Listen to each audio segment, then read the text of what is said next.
Athletic shoe companies have marketed their products to athletes hoping to run faster and jump higher. Now an LA company has developed a shoe that can do just that. But the NBA is calling a foul. Dave Malkoff live in Beverly Hills with the controversial new shoe. Dave. Yeah, the NBA has actually banned this shoe. They're not letting any of their players on any of the teams wear the shoe. We tracked it down. Let me show you the shoe that we're talking about. It's called the Concept 1. It's built by a company right here in Beverly Hills. It's Athletic Propulsion Labs, kind of playing off JPL there. These are two guys who are twins who came up with this idea when they were little kids. Our dad is the one that invented the Reebok pump and the LA Gear lighted shoes, and my brother Adam and I were the first people that actually tested the LA Gear lighted shoes for kids. So we've been around the industry from a young age. Sneakers have always been our passion, and basketball's always been our passion. But do they work? So I put on the shoes, and it was a little rainy outside, so we did try it inside, and you can see the shoes that I am wearing here. These are some combat boots. They're kind of like a SWAT tactical boots, so we're placing those boots with the boots that with the shoes that they are actually playing. Here's mine, and then we will try the ones that have the spring inside them that have been banned by the NBA. But what a promotional opportunity for them.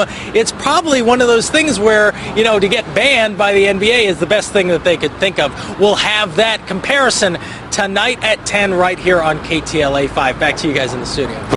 You hear so much about performance-enhancing drugs in the athletic world, but you never hear so much about performance-enhancing athletic equipment like shoes.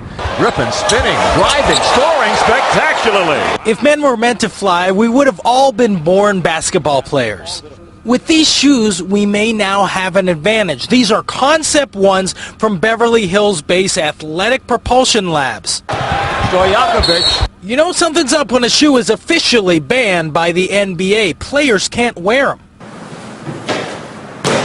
In or out of my boots, I'm no basketball star. I also didn't have a father in the athletic shoe industry like the twins who invented these things. We've been around the industry from a young age. Sneakers have always been our passion, and basketball's always been our passion.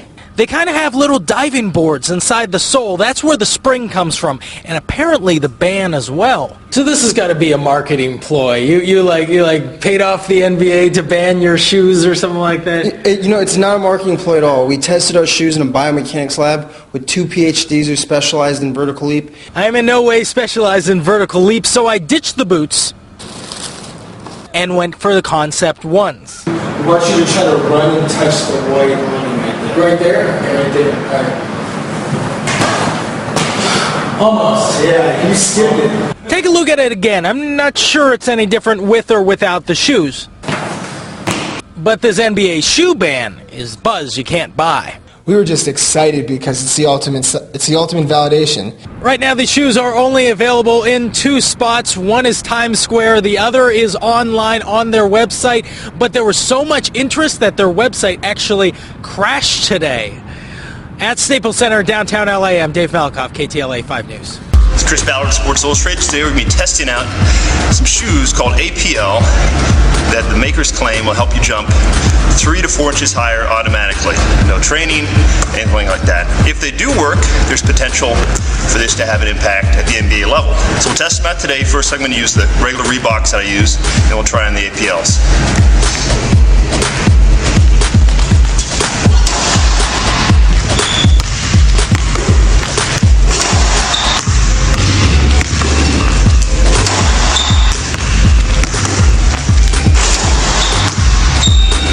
So now we'll put on the APLs and see if there's any difference, at least on my feet.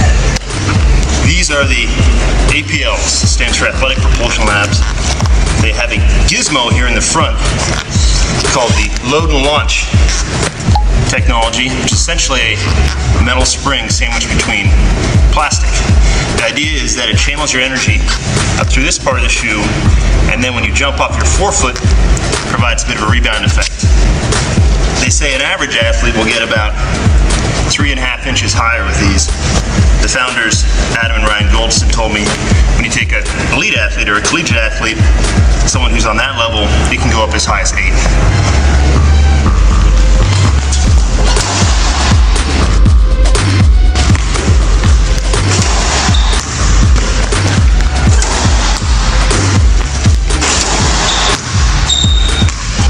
So this is what I found 3 or 4 times I've played, is at least off one foot, that kind of jumping. I haven't noticed a big difference.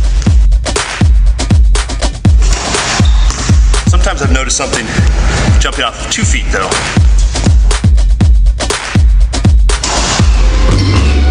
From another perspective, I had 19-year-old Albright Brown test out the shoes as well. What's notable here is that Albright is a 2-foot jumper, whereas I'm primarily a 1-foot jumper. And you'll see he gets better results.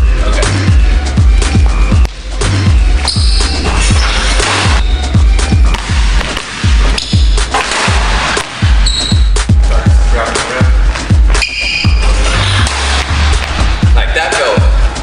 I've never been able to do that before. Try going with 2 hands and grabbing the rim. 2 hands? If you can.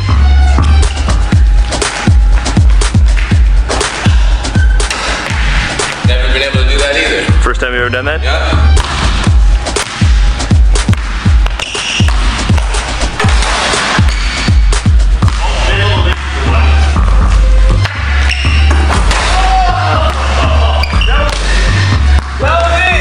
I got a little higher. I can feel it's easier to jump. I can actually kind of feel the rebound as well. Not 4 inches, 2 to 4 inches, but I did get higher. I got my wrist above it a few times. I've never done that before.